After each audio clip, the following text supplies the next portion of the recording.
satu gitu. Karena kita sudah merasakan banyak penderitaan dari kecil, dari sampai hari ini pun gitu bersama dengan orang-orang yang banyak masalah.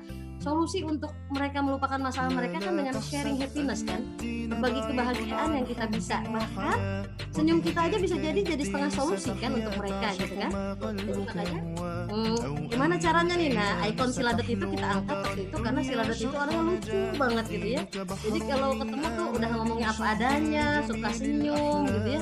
Kok aku nyaman ya ngeliat orang kayak gini gitu. Berarti ikon kayak gini harus kita pegang. Nah, dari ngeliat dia itulah ya, akhirnya walaupun akhirnya berhenti di tengah jalan karena kita punya keterbatasan marketing. Ya itu belajar lagi sih, belajar dari kesalahan ya kan. Kalau nggak pernah nyoba kan nggak pernah tahu. Belajar dari kesalahan, ternyata barangnya nggak laku kan, banyak dibagi-bagi, akhirnya bukannya untung tambah rugi. Rugi dari segi materi. Tapi dapat pelajaran kan. Tapi udah tahu nih polanya, oh begitu.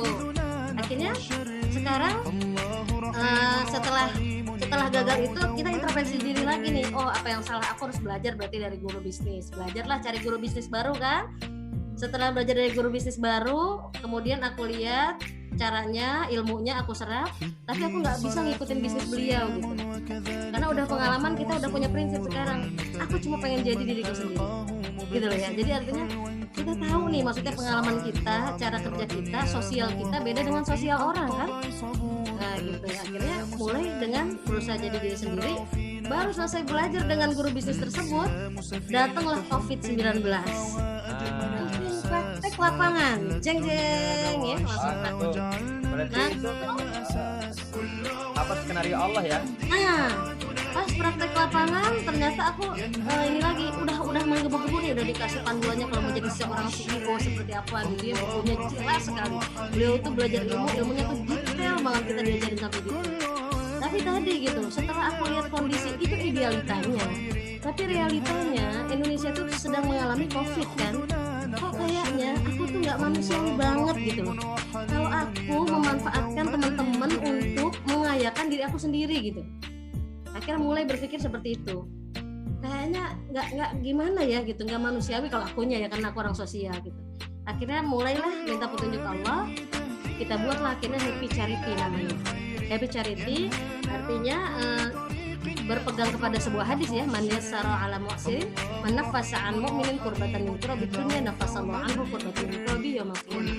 Man yassara ala mu'sirin yassarallahu alaihi fid dunya. Siapa yang melepaskan kesulitan seorang beriman di dunia, maka Allah akan melepaskan kesulitannya di akhirat. Siapa yang melepaskan beban ya, siapa yang memudahkan urusan seorang beriman di dunia, maka Allah akan mudahkan urusannya di dunia dan di akhirat. Wallahu fi aunil abdi, maka nal abdu fi auni akhihi. Pertolongan Allah itu ada ketika seorang hamba menolong saudaranya. Ya udah, kembali lagi kepada prinsip Al-Qur'an dan As-Sunnah kan? Wa ta'awanu 'alal birri wat taqwa. Ya udah, supaya kita selamat di COVID-19, kayaknya bukan waktunya lagi mikirin diri sendiri gitu. Justru dengan membantu nolong orang, Allah akan nolong kita otomatis gitu kan. Akhirnya mulailah bikin Happy Charity dengan strategi apa?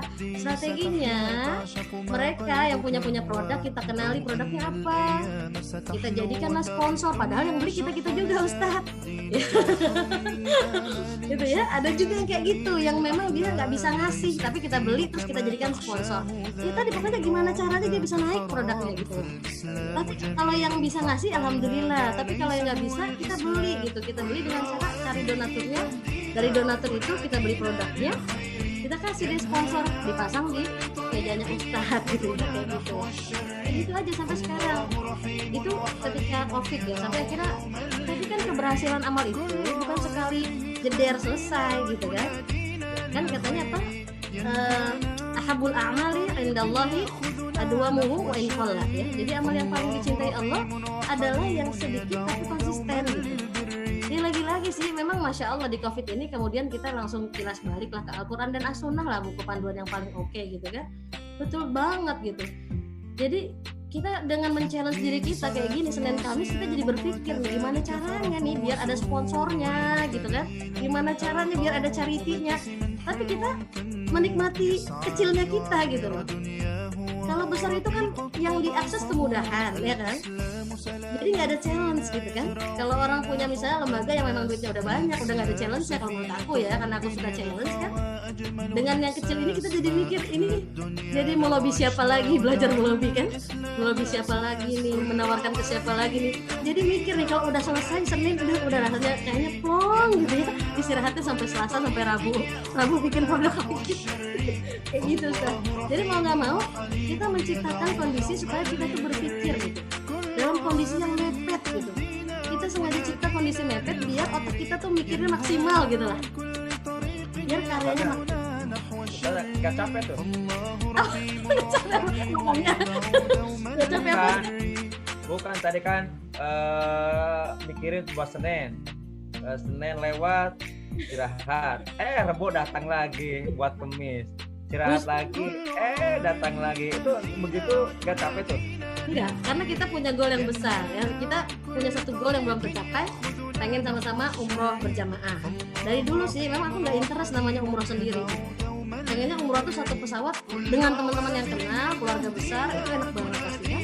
Pasti seru banget kan? Pasti Kalau Allah undang mau diajak siapa tuh keluarga? Gimana? Kalau Allah beri kesempatan undang untuk umroh, itu keluarga mau diajak siapa aja? Ya semua. Ibu mertua, ibu, bapak, semua, kakak ipar, semua deh. Ya, yang di kakek, nenek, bibi, kalau bisa semua dibawa. Amin. Kayak gitu, Ustaz. Jadi itu tidak mungkin ya. Dijawab Tidak dulu ya. mustahil. Nggak capek, Ustaz, karena menikmati. Karena kita kembali lagi kan ke akidah gitu. Memang mungkin ya Allah berikan aku kerjaan di sini gitu. Karena nggak semua orang mungkin mampu mengerjakan itu. Dan kenapa yang kita jaga nih, mungkin share juga buat teman-teman ya. Salah satu yang kita jaga juga adalah ustazah yang memang kita sudah kenal dekat dari dulu, Hafiz-Hafizah, yang kita tahu betul di era pandemi seperti ini mereka kan pasti jobnya juga berkurang gitu kan. Jadi harus ada orang yang memilih jalan untuk memperhatikan kebutuhan mereka.